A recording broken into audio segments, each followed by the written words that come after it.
Hello everyone, how are you? कैसे हैं आप सभी लोग? आप सभी का फिर से एक बार स्वागत है हमारी इस कक्षा में। और हम लोग आज मौलिक अधिकार से संबंधित क्वेश्चन को देखेंगे और उसके बाद हम लोग एक मौलिक अधिकार का क्विक रिवीजन कर लेंगे। और उसके बाद अगली कक्षा में हम लोग राज्य के नीति निर्देशक तत्व को पढ़ने और समझने की कोशिश करेंगे।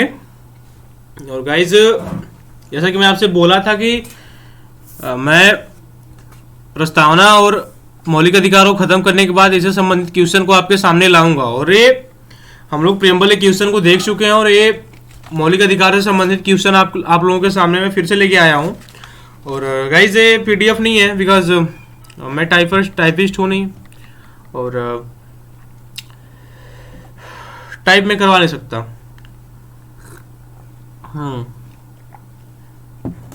खुद से लिख सकता हूँ, मैं तो खुद से लिख के लाया हूँ और मेरे पास इसके अलावा कोई ऑप्शन नहीं था। तो अदरवाइज फिर भी समझने की कोशिश करते हैं इसमें, ठीक है। और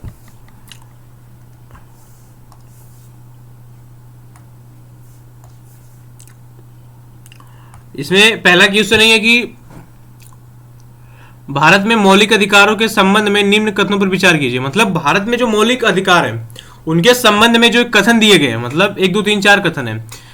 भारत के मौलिक अधिकारों के संबंध में इन कथनों पर विचार करना है। क्या पहला क्वेश्चन, ये जो है सामाजिक, आर्थिक, राजनीतिक न्याय सुनिश्चित करते हैं। मतलब कि ये पहला कथन ये कहना चाहता है कि जो मौलिक अधिकार है वो सामाजिक, आर्थिक और राजनीतिक न्याय सुनिश्चित करता है। तो हमने, ठीक है, सामाजिक, आर्थिक, राजनीतिक न्याय ये जो सुनिश्चित करता है इसको हम लोग डीपीएसपी में देखेंगे ना। ये राज्य के नीति निर्देशक तत्व इसको निर्धारित करते हैं कि हमारे सामाजिक, आर्थिक न्याय सुनिश्चित करते हैं, मतलब राज्य के निर्देशक तत्व, मतलब डीपीएसपी।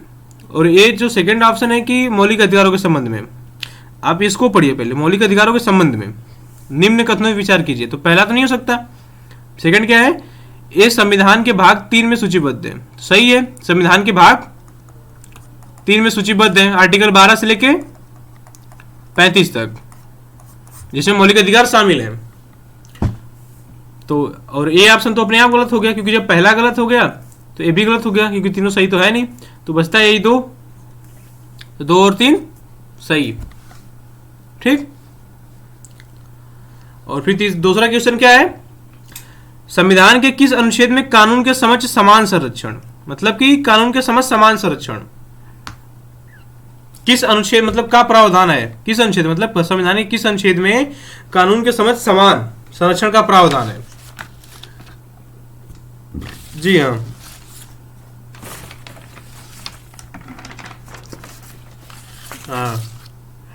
तो इसमें क्या था, एक आर्टिकल 14, इसमें कानून के समान समान संरक्षण आर्टिकल 14 में प्रावधान था, जिसमें क्या था, विधि के समक्ष समान समानता एवं कानूनों का समान संरक्षण शामिल था। इसको हम लोग बहुत विस्तार से देख चुके हैं। अगर आप मेरी कक्षाओं को जाके देखेंगे, मतलब विगत कक्षाओं को जाके देखेंगे, तो आपको बहुत ही बेहतर वे में समझ में आएगा और सारी चीज़ों को हम लोग बिल्कुल विस्तार से मतलब डिस्कस करते हुए आए हैं। तो दूसरा क्वेश्चन क्या है अपना, कि संविधान के किस अनुच्छेद में कानून के समान संरक्षण का प्रावधान है, तो आर्टिकल 14। और फिर तीसरा क्वेश्चन क्या है, तीसरे क्वेश्चन में समानता का अधिकार संविधान के निम्न अनुच्छेदों में से किसके अंतर्गत दिया गया है। तो समानता का अधिकार, जैसे हम लोग पढ़े थे कि समानता का अधिकार, स्वतंत्रता का अधिकार, शोषण के विरुद्ध अधिकार, कानूनी मतलब कानून संरक्षण का अधिकार, संवैधानिक प्रावधानों का अधिकार, अल्पसंख्यक संरक्षण का अधिकार। तो इसमें जो समानता का अधिकार है संविधान के किस अनुच्छेद में के अंतर्गत दिया गया है, तो इसमें क्या है, आर्टिकल 13। आर्टिकल 13 नहीं हो सकता, आर्टिकल 17, आर्टिकल 14 और आर्टिकल 20 तो नहीं हो सकता, क्योंकि समानता में 14 से 18 है। तो और इसमें क्या है, इसका सेंस क्या है, मतलब समानता का अधिकार संविधान के निम्न अनुच्छेदों में से किसके अंतर्गत दिया है। तो समानता का अधिकार अभी हम लोग देखें यहाँ पे, मतलब आर्टिकल 14 को, कानून के समान समान संरक्षण। तो इसमें क्या सही होगा, 14। अगर केवल समानता के अधिकार में अनुच्छेद पूछा होता तो 17 भी होता, 14 से लेकर 18 तक जितने भी आर्टिकल हैं सब शामिल होते हैं। लेकिन यहाँ में क्या पूछा है, समानता का अधिकार संविधान के निम्न अनुच्छेदों में से किसके अंतर्गत दिया गया है, तो आर्टिकल 14 के अंतर्गत। और फिर चौथा क्वेश्चन क्या है अपना, कि मौलिक अधिकार क्या है, वाद्य योग, अवाद्य योग, लचीला, इनमें से कोई नहीं। तो हम लोग पहले ही पढ़े थे कि जो मौलिक अधिकार है वो मौलिक अधिकार का उल्लंघन होने पे आप व्यक्ति सीधे सर्वोच्च न्यायालय जा सकता है। मतलब किसी व्यक्ति का अगर मौलिक अधिकार का हनन होता है तो व्यक्ति सीधे सर्वोच्च न्यायालय जा सकता है, मतलब कि ये इनफोर्सिएबल है। और जो डीपीएसपी होते हैं वो नॉन इन्फोर्सेबल, मतलब ये प्रवर्तनीय होते हैं। आप इनको मौलिक अधिकार को आप लागू करवा सकते हो क्योंकि राज्य के विरुद्ध और कुछ मामलों में व्यक्तियों के विरुद्ध गारंटी प्राप्त अधिकार होते हैं। आपका कोई भी मौलिक अधिकारों के संबंध में या मौलिक अधिकारों का कोई व्यक्ति या राज्य हनन नहीं कर सकता। आपके मौलिक अधिकार पे युक्त प्रतिबंध होते हैं, मतलब कि फंडामेंटल राइट पे रिजनेबल रिस्ट्रिक्शन होता है, लेकिन वो वाद्य हो गया क्योंकि आप यहाँ पे जो सेंस है क्वेश्चन का पूछने का कि मौलिक अधिकार क्या है, तो इसमें क्या है, वाद्य योग, अवाद्य योग, लचीला, इनमें से कोई नहीं।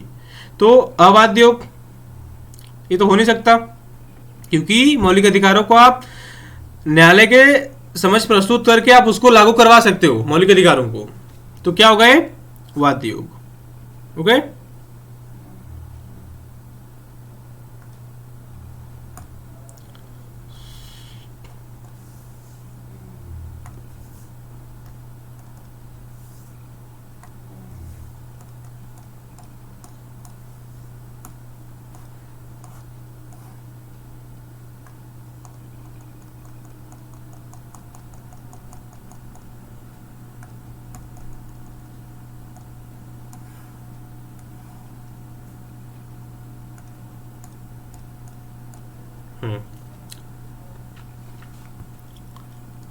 अरे हो जाती है कभी कभी टेक्निकल, तो क्या किया जाए।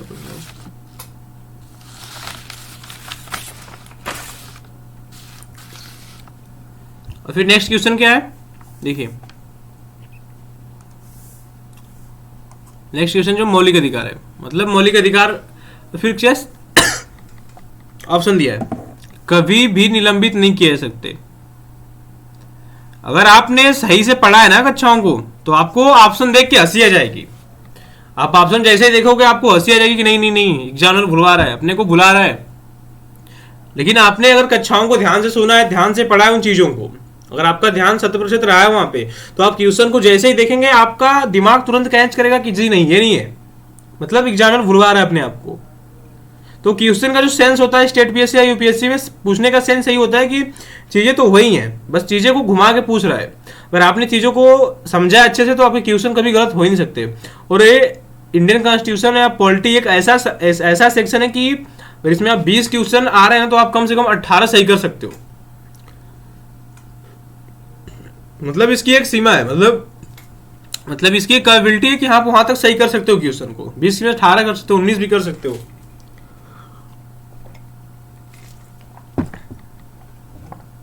तो आप बस ध्यान से सुनो कक्षाओं को और पढ़ो गाइस, और डेफिनेटली आपके क्वेश्चन बन जाएंगे। तो क्या है, कभी भी निलंबित नहीं कह सकते। और दूसरा क्या है, प्रधानमंत्री के अनुसार दिए गए निर्देशों से निलंबित हो सकते हैं, जी नहीं। आपातकालीन स्थिति में निलंबित हो सकते हैं। और जब हम लोग पढ़े थे तो जब एक क्लास थी इसके ऊपर की मौलिक अधिकार कब निलंबित किए जा सकते हैं, तो आर्टिकल 358 पढ़े थे हम लोग। आर्टिकल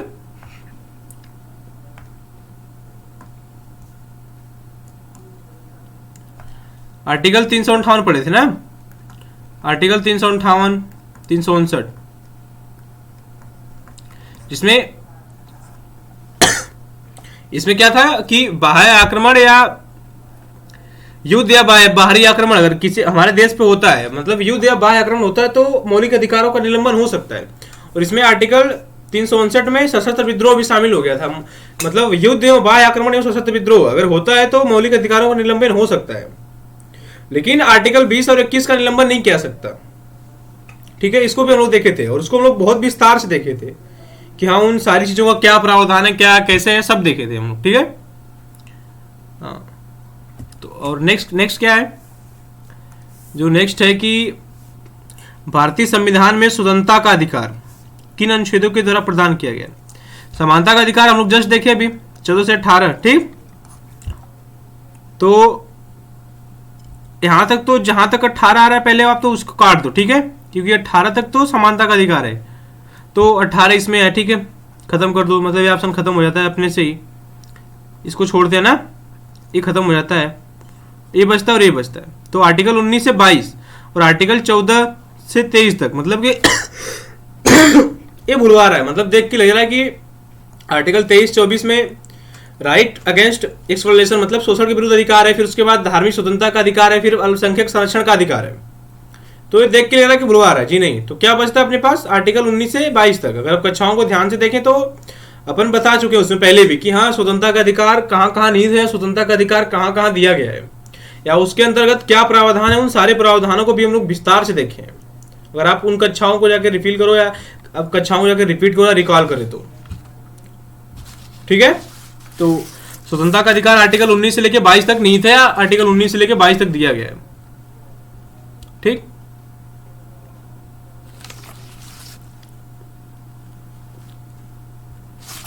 और नेक्स्ट है कि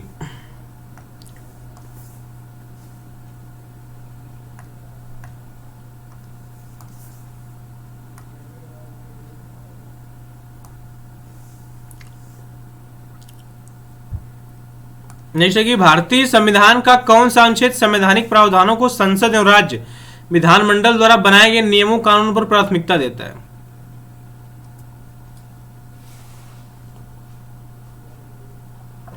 मतलब भारतीय संविधान का कौन सा अनुच्छेद संवैधानिक प्रावधानों को संसद और राज्य विधानमंडल द्वारा बनाए गए नियमों और कानूनों का पर प्राथमिकता देता है।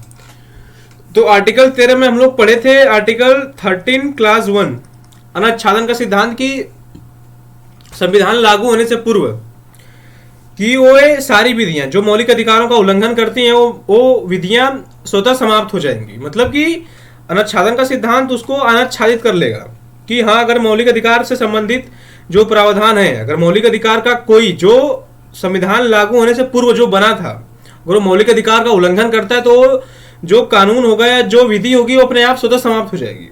और आर्टिकल 13 क्लास 2 के अकॉर्डिंग हम लोग देखे थे कि 26 जनवरी 1950 मतलब कि संविधान लागू होने के बाद कोई ऐसा कानून नहीं बनाया जाएगा, मतलब संसद द्वारा राज्य विधानमंडल द्वारा, कि जो कानून मौलिक अधिकारों का उल्लंघन करता हो।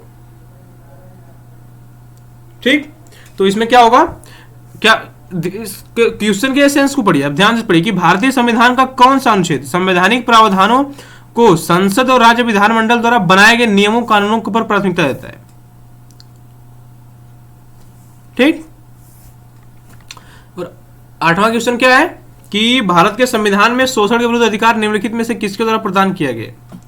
शोषण का विरुद्ध अधिकार अभी हम लोग जस्ट देखे कि आर्टिकल 23 और 24, जिसमें क्या है पहला क्या ऑप्शन इसमें मतलब इसमें आप क्वेश्चन को पढ़ें अगर पहले 8वें क्वेश्चन को कि जो इसका सेंस है 8वें क्वेश्चन का कि भारत के संविधान में शोषण के विरुद्ध अधिकार मतलब कि राइट अगेंस्ट एक्सप्लॉयटेशन, शोषण के विरुद्ध अधिकार निम्नलिखित में से किसके द्वारा प्रदान किया गया है। तो पहला क्वेश्चन क्या, पहला ऑप्शन क्या है, मानवीय दुर्व्यापार एवं बंधुआ मजदूरी का निषेध। ठीक, आर्टिकल 30 मतलब 23 सॉरी आर्टिकल 23। और दूसरा क्या है, अस्पृश्यता का उन्मूलन, ये क्या है आर्टिकल 17। कारखानों खदानों बच्चों का नियोजन पर निषेध आर्टिकल 24। मतलब इसमें कि 14 वर्ष से कम बच्चों के आयु 14 वर्ष से कम आयु के बच्चों को आप खतरनाक कारखानों या कारखानों मतलब ऐसी डेंजरस जगह पे आप नहीं लगा सकते हो। तो इसमें क्या है, पहला तो ऑप्शन सही है शोषण के विरुद्ध अधिकार में, और इसमें तीसरा सही है मतलब सी सही है। तो ए और सी सही होता है इसमें। ए बी सी दिया है पहले ही खत्म हो जाएगा ना, जिसने बी दिया है इसको काट दो, इसको काट दो। इसमें डी दिया है, डी है तो इसमें ऐसा तो है नहीं, इसको भी काट दो, तो बचता क्या है ए सी, ए और सी। ठीक, फिर 9वां क्वेश्चन क्या है कि भारत के किस प्रावधान द्वारा अस्पृश्यता का उन्मूलन किया गया। मतलब आर्टिकल 70, आर्टिकल 70 को आप जैसे ही पढ़ते हो आर्टिकल 17 को, आर्टिकल 17 में दिया गया कि अस्पृश्यता का अंत किया जाता है। मतलब कि अब छुआछूत जैसी कोई विधि नहीं होगी, छुआछूत जैसी कोई व्यवस्था नहीं होगी यहाँ पे। अगर आप छुआछूत करते हो तो वो आपको दंडनीय अपराध है वो। और हम लोग इसके सारे प्रावधानों को कि क्या इसमें अपराध है क्या अपराध नहीं है, इन सारे प्रावधानों को हम लोग बहुत विस्तार से देखे थे और विस्तार से देखे थे, उसको समझे थे, उस समझने की पूरी कोशिश की थी हमने कि हाँ इसमें क्या प्रावधान है क्या नहीं है। तो संविधान के किस प्रावधान के द्वारा अस्पृश्यता का उन्मूलन किया गया, आर्टिकल 17। ओके,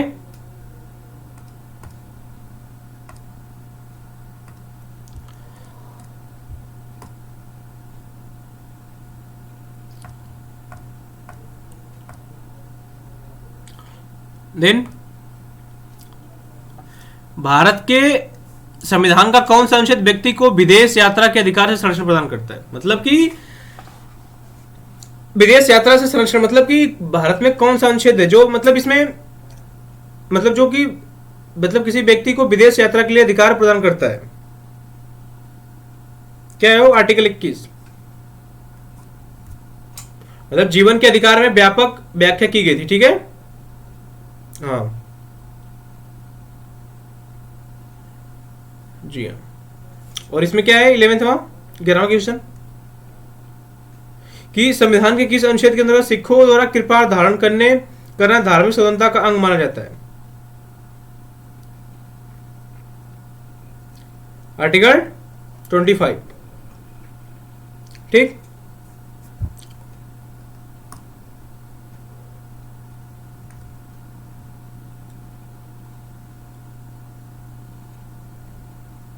कहां से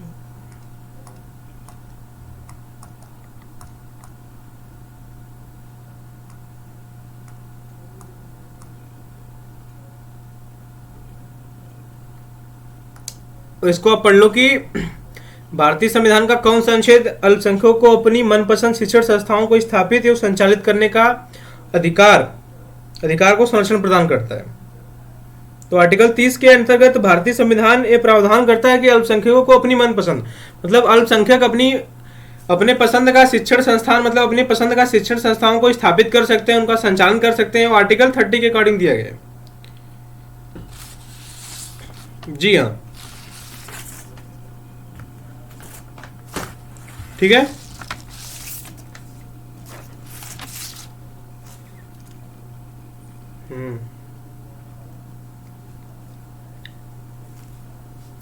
जैसे यहाँ पे कि आर्टिकल 24 में जैसे बलात्कार मतलब कि 14 वर्ष से कम आयु के बच्चों को कारखानों या खतरनाक जगह पे नहीं लगाया जा सकता। और आर्टिकल 26 में धार्मिक मामलों के प्रबंध की स्वतंत्रता होती है, ठीक है। और आर्टिकल 28 में राज्य और धार्मिक संस्थाओं के संबंध को दिखाया गया है इसमें, ठीक है। तो इसी में जो ये है कि भारतीय संविधान का कौन सा अनुच्छेद अल्पसंख्यकों को अपनी मनपसंद शिक्षण संस्थाओं को स्थापित करने और संचालित करने का अधिकार प्रदान करता है?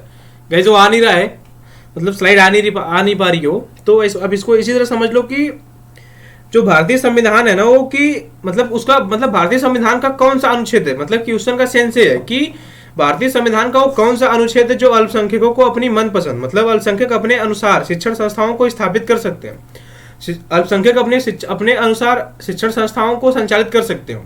वो आर्टिकल 30 मतलब आर्टिकल अनुच्छेद 30 के तहत वो प्रावधान किया गया है, ठीक है। ठीक है जी हाँ।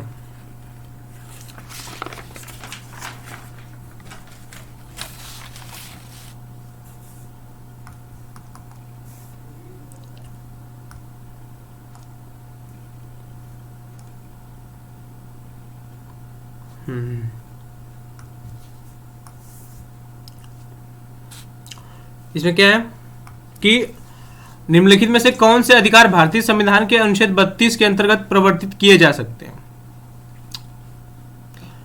मौलिक अधिकार, ठीक। हम लोग इसमें 5 रेट को पढ़े थे अच्छे से बिल्कुल ना। बंदी प्रत्यक्षीकरण, परमादेश प्रतिषेध उत्प्रेषण अधिकार परीक्षा, जिसमें 5 रेट को हम 5 रेट को बहुत विस्तार से समझे थे, जिसमें सुप्रीम कोर्ट जो है आर्टिकल 32 के अकॉर्डिंग जारी करता है और हाई कोर्ट आर्टिकल 226 के अकॉर्डिंग जारी करता है, ठीक।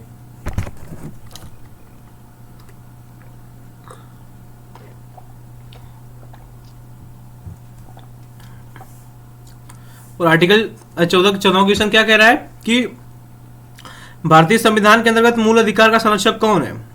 संसद, राष्ट्रपति, सर्वोच्च न्यायालय, प्रधानमंत्री। सर्वोच्च न्यायालय। अगर किसी व्यक्ति के मौलिक अधिकार का हनन होता है तो व्यक्ति सीधे सर्वोच्च न्यायालय जा सकता है। लोग इसको हम लोग बहुत ही विस्तार से देख चुके हैं, ठीक है। 15वां क्वेश्चन क्या है कि भारत के उच्चतम न्यायालय ने संविधान की मूल संरचना सिद्धांत का प्रतिपादन किस वाद में किया था? केशवानंद भारती के 1973, ठीक। मतलब केशवानंद भारती बनाम केरल राज्य 1973 में। इसी में मूल ढांचे का सिद्धांत आया था, ठीक है। जी हाँ।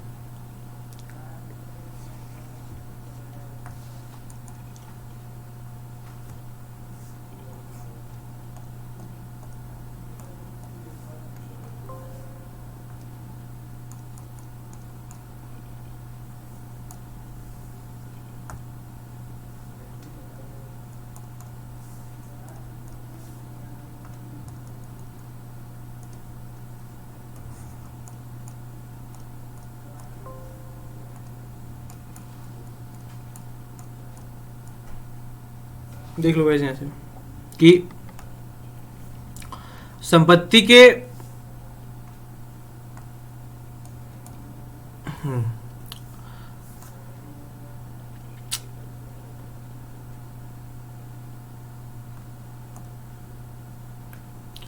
संपत्ति के मौलिक मतलब संपत्ति के मौलिक अधिकार को कब समाप्त किया गया।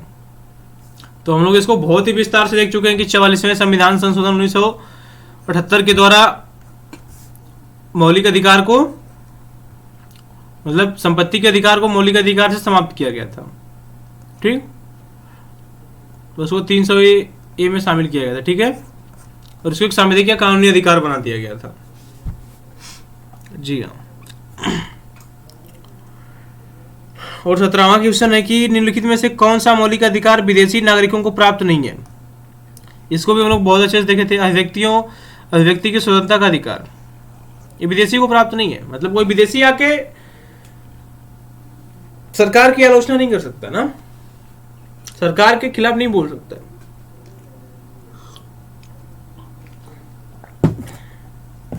हाँ, वो आके धरने नहीं देगा कोई विदेशी। हाँ, और विधि के मतलब विधि के समक्ष समानता हम लोग देख ही चुके हैं आर्टिकल 14 में 14 में शोषण के विरुद्ध अधिकार 23 से 24 में देख ही चुके हैं। ठीक है,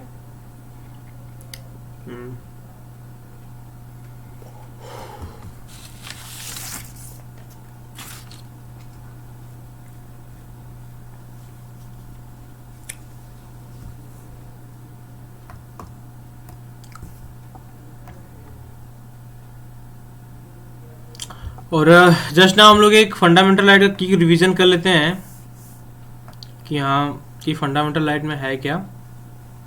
यहाँ पे लिखा है कि असफलता एक महान शिक्षक है। मतलब एक व्यक्ति को असफलता ही सिखाती है कि हाँ आप कहाँ गलतियां किए। तभी व्यक्ति को मतलब जब व्यक्ति खुद से सीखता है ना कि हाँ अपनी गलतियां कहाँ रही, तो उसको सिखाने वाली असफलता ही होती है। इसलिए कहा था कि असफलता एक महान शिक्षक है। ठीक, सच में।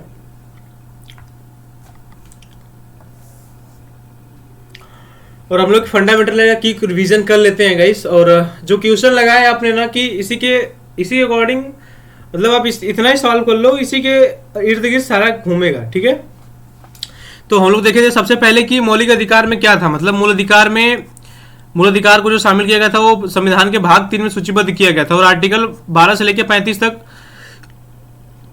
मूल अधिकार को शामिल किया गया था। और मूल अधिकार को यूएसए से मतलब अमेरिका से लिया गया था। ठीक, और आर्टिकल हम लोग स्टार्टिंग से आर्टिकल वाइज देखे थे, जिसमें आर्टिकल 12 में राज्य की परिभाषा दी गई थी और आर्टिकल 13 में अनुच्छेदन का सिद्धांत, और उसके बाद अनुच्छेदन का सिद्धांत में ही था कि कोई भी ऐसी विधि जो मौलिक अधिकारों का उल्लंघन करती है, मतलब संविधान लागू होने से पूर्व की ऐसी सभी विधियां जो मौलिक अधिकारों का उल्लंघन करती है वो स्वतः समाप्त हो जाएंगी। और इसमें आर्टिकल 2 में देखे थे हम लोग 26 जनवरी 1950 के बाद ऐसी कोई विधि संसद और राज्य विधानमंडल द्वारा नहीं बनाई जाएगी जो मौलिक अधिकारों का हनन या उल्लंघन करती है। और फिर हम लोग फंडामेंटल राइट में देखे थे कि इसको क्या संशोधित किया जा सकता है। तो शंकरी प्रसाद 1900 इस केस में उस टाइम पे जो संविधान निर्माता थे वही देश संसद में थे और उनके अंदर नैतिकता बिल्कुल प्रबल थी और नैतिकता उनके अंदर प्रभावी थी। तो उस टाइम पे वो ऐसा कोई मतलब गड़बड़ संशोधन नहीं कर सकते थे। उनका देश के ऊपर पूरा बिलीव था। और आज के राजनेता है उन मतलब उस टाइम के राजनेता में बहुत का अंतर है कि हाँ उस टाइम के राजनेता कैसे थे और आज के राजनेता कैसे हैं। सज्जन सिंह केस में फिर से आता है, सज्जन सिंह केस में भी फंडामेंटल राइट को अमेंड संसद कर सकती थी, मतलब इसमें संशोधन हो सकता था। और उसके बाद आता है गोलकनाथ केस में 1967 में कहा था कि नहीं, संसद संशोधन नहीं कर सकती। यहाँ पे सुप्रीम कोर्ट अपने निर्णय को बदल देता है और अपने निर्णय को बदलने के बाद सर्वोच्च न्यायालय कहता है कि नहीं, फंडामेंटल राइट में संसद संशोधन नहीं कर सकती। देन 24वां संविधान संशोधन मतलब 24 कॉन्स्टिट्यूशन अमेंडमेंट एक्ट 1971, इसमें आर्टिकल 13 क्लास 4 जोड़ा गया और इसमें कहा गया कि आर्टिकल 2 इस पे लागू नहीं होता है। मतलब आर्टिकल 2 इस पर लागू नहीं है। मतलब कि आर्टिकल 2 पे क्या क्या है, मतलब आर्टिकल 13 क्लास 2 में क्या क्या गया कि आर्टिकल 13 खंड मतलब 13 क्लास 2 मतलब आर्टिकल 13 क्लास 2 में यही कहा गया कि 26 जनवरी 1950 मतलब कि संविधान लागू होने के बाद संसद या राज्य विधानमंडल ऐसा कोई कानून नहीं बनाएगा जो मौलिक अधिकारों का उल्लंघन करता है।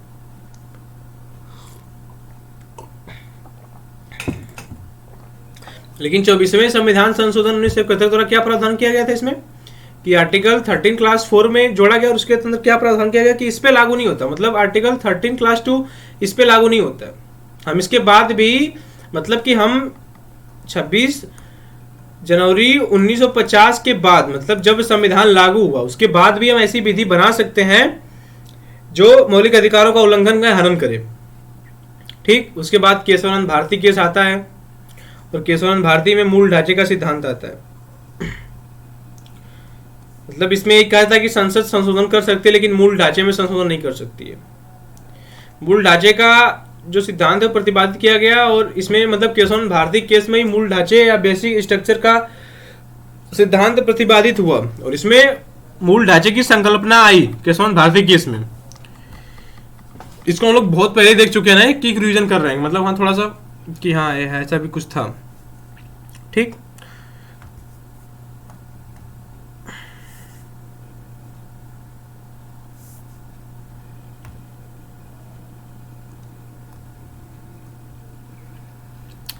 और उसके बाद हम लोग आर्टिकल 14 देखे थे जिसमें विधि के समझ समान समानता, कानूनों का समान संरक्षण देखे थे। फिर आर्टिकल 15 देखे थे जिसमें राज्य नागरिकों के बीच मतलब राज्य नागरिकों से के बीच धर्म, मूल वंश, जाति, जन्म स्थान आधार पर भेदभाव नहीं करेगा। ठीक है, इसको देखे थे।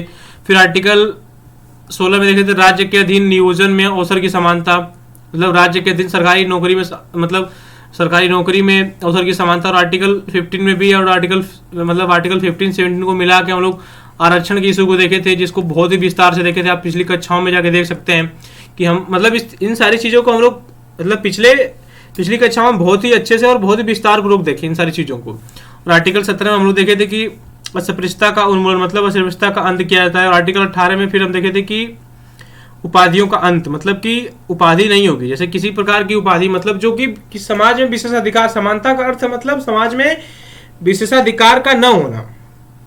ठीक, जिसमें हम लोग आर्टिकल 14 से लेके 18 तक समानता के अधिकार को देखे थे। ठीक, आर्टिकल 14 से लेकर 18 तक समानता के अधिकार को देखे थे हम लोग। और इसके बाद आर्टिकल 19 में विचार एवं अभिव्यक्ति की स्वतंत्रता देखे थे। इसके अंतर्गत भी उन सारे प्रावधानों को देखे थे जो हैं। आर्टिकल 20 में हम लोग अपराधी ठहराए जाने पर संरक्षण देखे थे, इसमें इसके जो भी प्रावधान थे उसको भी देखे। आर्टिकल 21 में प्राण एवं दैहिक स्वतंत्रता को देखे थे। प्राण दैहिक स्वतंत्रता में जो जीवन के अधिकार की जो व्याख्या की गई थी वो मेनका गांधी केस 1978 में की गई थी, जिसमें जीवन की व्यापक व्याख्या की गई थी, जिसमें निजता का अधिकार, इंटरनेट का अधिकार, शिक्षा का अधिकार इत्यादि मौलिक अधिकार में शामिल किए गए थे।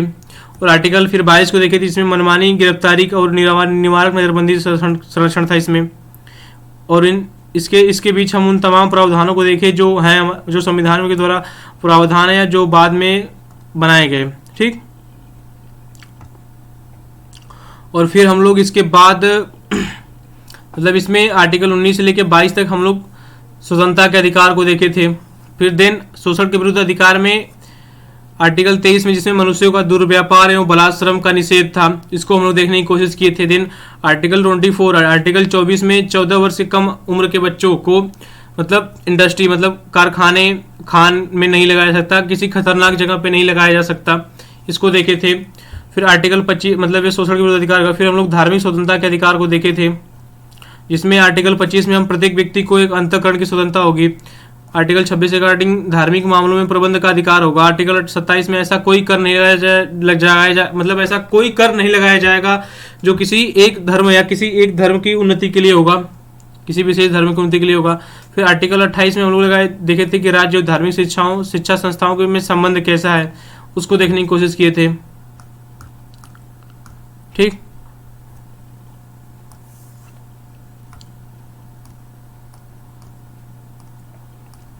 और फिर आर्टिकल 29 में हम लोग देखे थे प्रत्येक वर्ग, मतलब प्रत्येक वर्ग जिसकी अपनी लिपि भाषा है उसको वो संरक्षित करे, मतलब अल्पसंख्यकों को अल्पसंख्यक के संरक्षण का अधिकार देखे थे कि हाँ अल्पसंख्यक अपने उनकी जो अल्पसंख्यक को हम भाषा और धर्म के आधार पे जस्टिफाई मतलब विभाजित किए थे कि हाँ।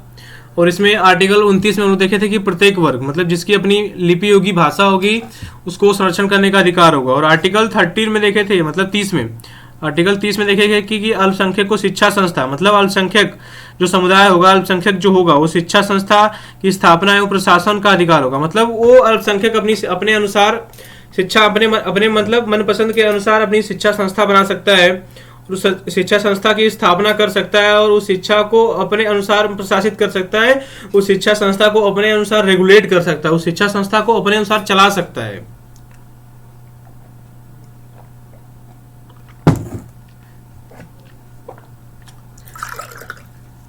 ठीक है, और आर्टिकल 32 में हम लोग देखे थे सारे मतलब संवैधानिक उपचारों के अधिकार को। ठीक है, मतलब हम लोग उन तमाम जो फंडामेंटल राइट से संबंधित जितने प्रावधान थे उन सारे प्रावधानों को बिल्कुल विस्तार से देखने और समझने की कोशिश किए थे गाइस। ठीक है, और जिसमें 44वें संविधान संशोधन 1978 के द्वारा संपत्ति के अधिकार को समाप्त किया गया था।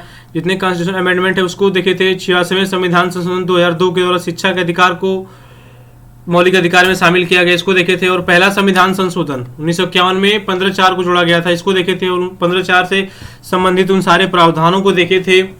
देन हम लोग 93वें संविधान संशोधन 2005 के द्वारा 15(5) जोड़ा गया, इसको देखे थे हम लोग। और इसके साथ उससे संबंधित सारे प्रावधानों को देखे थे। लेटेस्ट अमेंडमेंट आर्टिकल मतलब 103वां संविधान संशोधन 2019 को, जिसमें आर्टिकल में 15 में क्लास 6 और 16 क्लास 6 जोड़े गए थे। इसके संबंधित EWS को आरक्षण दिया गया था। इससे संबंधित सारे प्रावधानों को समझे थे और इससे संबंधित आरक्षण के प्रावधान को भी बिल्कुल विस्तार से देखे थे और समझने की कोशिश किए थे। ठीक है, उसके बाद आया था नवीन जिंदल केस 2004 में राष्ट्रीय ध्वज फहराने का अधिकार, जिसमें कि पहले कुछ विशेष अवसरों पे ही राष्ट्रीय ध्वज फहराने का अधिकार था, लेकिन उसके बाद हम रोज अपने राष्ट्रीय ध्वज को फहरा सकते हैं। ठीक है, इमैनुअल केस में राष्ट्रगीत गाने के लिए किसी को बाध्य नहीं किया जा सकता। ठीक है, इमैनुअल केस में आया था ये, इसको देखे थे हम लोग। फिर गुलाम नबी केस में हम लोग इंटरनेट को एक मौलिक अधिकार के रूप में देखे थे। फिर समलैंगिकता के अधिकार को देखे थे कि समलैंगिकता के अधिकार में क्या क्या शामिल है, जिसमें आर्टिकल 377 के तहत समलैंगिक मतलब कि समलैंगिक को भी मतलब आर्टिकल 370 मतलब पहले की जो एक ही लिंग के मतलब समलैंगिक में अगर कोई संबंध स्थापित होता है तो उसको प्रतिबंधित करता था, उसको दंडनीय अपराध माना गया था। लेकिन आईपीसी की धारा 377 के इस प्रावधान को जो समलैंगिकता को उचित नहीं मानती, इसको हटा दिया, इसको रिमूव कर दी सुप्रीम कोर्ट ने। फिर निजता के अधिकार को देखे थे कि मौलिक अधिकार के रूप में देखे थे। फिर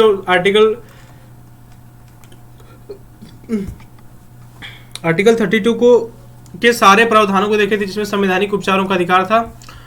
और उसमें जो सुप्रीम कोर्ट आर्टिकल 32 के तहत 5 रिट जारी करता है उसको देखे थे। और आर्टिकल मतलब 226 मतलब 226 के तहत जो हाई कोर्ट जारी करता है रिट, उन 5 रिट को उसको भी समझने की कोशिश की थी। ठीक है,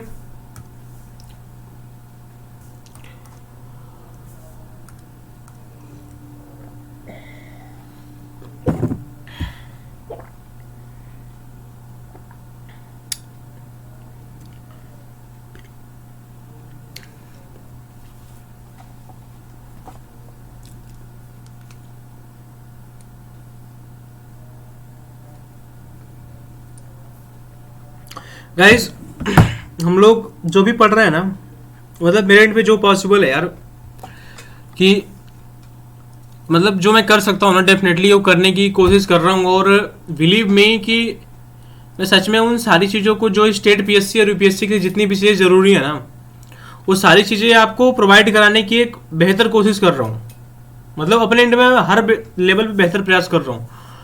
और गाइज बिलीव मी, आप इसको अगर अच्छे से पढ़ लेते हो ना, अब मेरी सारी क्लासेस को अगर आप फॉलो कर लिए इंडियन कॉन्स्टिट्यूशन पॉलिटी के लिए, आपके प्री कम मेंस, आपके प्रीलिम्स और मेंस के भी क्वेश्चन मतलब गड़बड़ नहीं होंगे यार। या कहीं और से भी आप पढ़ के देख लेना, अगर वहां पे आपको लगता है कि बहुत अच्छा है, आपको यहाँ पे ऐसा लगता है कि नहीं यहाँ पढ़ने से टाइम वेस्ट होता है, तो प्लीज गाइस मत करना।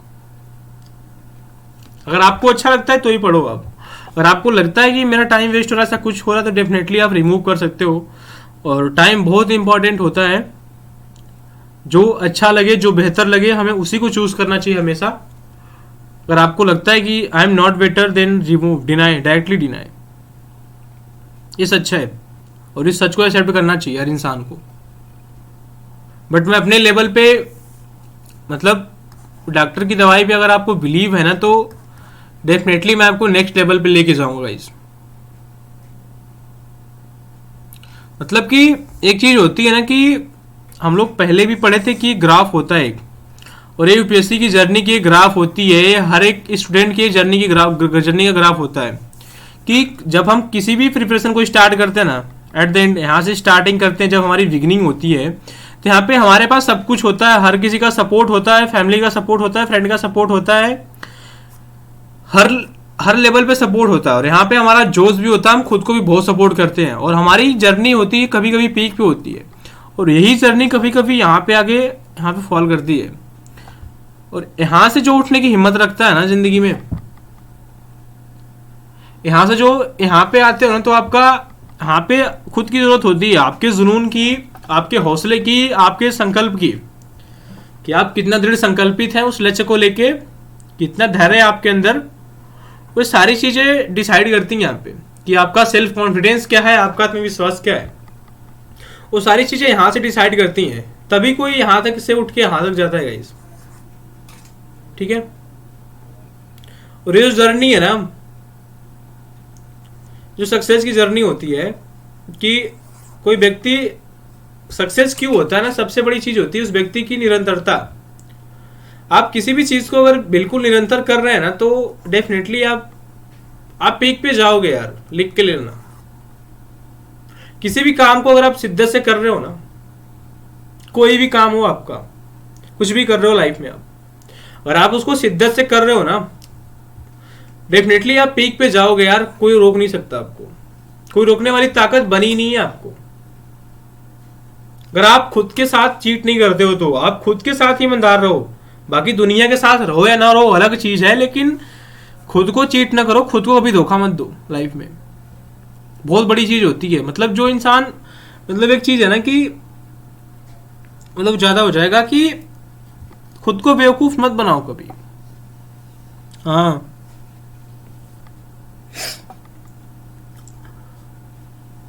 और खुद पे बिलीव रखो यार। लाइफ में एक होता ना सेल्फ बिलीव, बहुत बड़ी चीज है लाइफ में, कि सेल्फ बिलीव जिसके पास है ना, वो he can do it anything, yes he can do it anything. If you have a self believe, then you can do anything. Okay. आत्मविश्वास बहुत बड़ी चीज होती है। क्या जाता है एक बार करने में यार, खुद पे करके देख तो लो।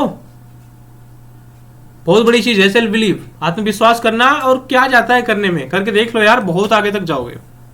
ठीक है। ये सेल्फ बिलीव बहुत बड़ी चीज होती है। और गाइज इन सारी चीजों का मिश्रण है ना, आपको एक दिन पीक पे ले जाएगा। और बिलीव में, जिस दिन मैं कक्षाएं एंड करूंगा ना, उस दिन तक आप अगर शुरू से लेके फॉलो किए हो ना, पहली कक्षा में कुछ ऐसे आवाज, मतलब पेन का इशू था, पेन नहीं चली थी, ये नहीं हुआ था, वो नहीं हुआ, लेकिन डेफिनेटली मैं उसके बाद लगातार सुधार करते गया हूँ। और जितना मेरे एंड में पॉसिबल रहा है, मैं डेफिनेटली करते गया हूँ। ठीक है। और करता रहूंगा। और आई थिंक चीजें अब रिजॉल्व हैं और चीजें सब कुछ सही चल रही हैं। और डेफिनेटली जिस दिन हमारी पॉलिटी की लास्ट कक्षा होगी ना, मैं बोला था कि 80 क्लासेस लग जाती हैं कम से कम मुझे पढ़ाने में, तो 80 या 85 क्लासेस लगती हैं। तो जिस दिन खत्म होगी क्लासेस ना, उस दिन आप खुद को एक बेहतर वे में पाओगे कि हाँ, अपने कुछ पढ़ा है, अपने कुछ सीखा। अपन ने पढ़ाना और सीखना बहुत अंतर होता है उन दोनों चीज में। पढ़ा दिए किसी चीज को, खत्म हो गया। लेकिन अगर आप सीख रहे हो किसी चीज को ना, तो आपके साथ वो चीजें हमेशा, मतलब एक दीर्घ काल तक रहती हैं, वो चीजें लॉन्ग टाइम तक रहती हैं। तो आप चीज़ों को समझोगे और खुद रियलाइज करोगे। अगर आपको फिर भी इसके बाद भी लगता है, किसी भी इंसान को यार, अगर किसी भी इंसान को लगता है ना कि नहीं मेरा टाइम वेस्ट हो रहा है, ऐसा कुछ भी हो रहा है, तो डेफिनेटली ही कैन डिनाई यार। मतलब वो डायरेक्टली नकार सकता है उस चीज़ को।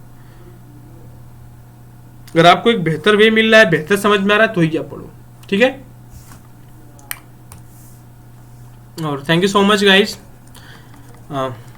जितना आपने प्यार दिया उसके लिए भी बहुत बहुत धन्यवाद। हाँ सर, इधर मैं आपका हमेशा आभारी रहूँगा उस चीज़ के लिए कि आपने इतना प्यार दिया जो मैं एक्सपेक्ट नहीं करता था, ठीक है। और थैंक यू सो मच, जय हिंद गाइस।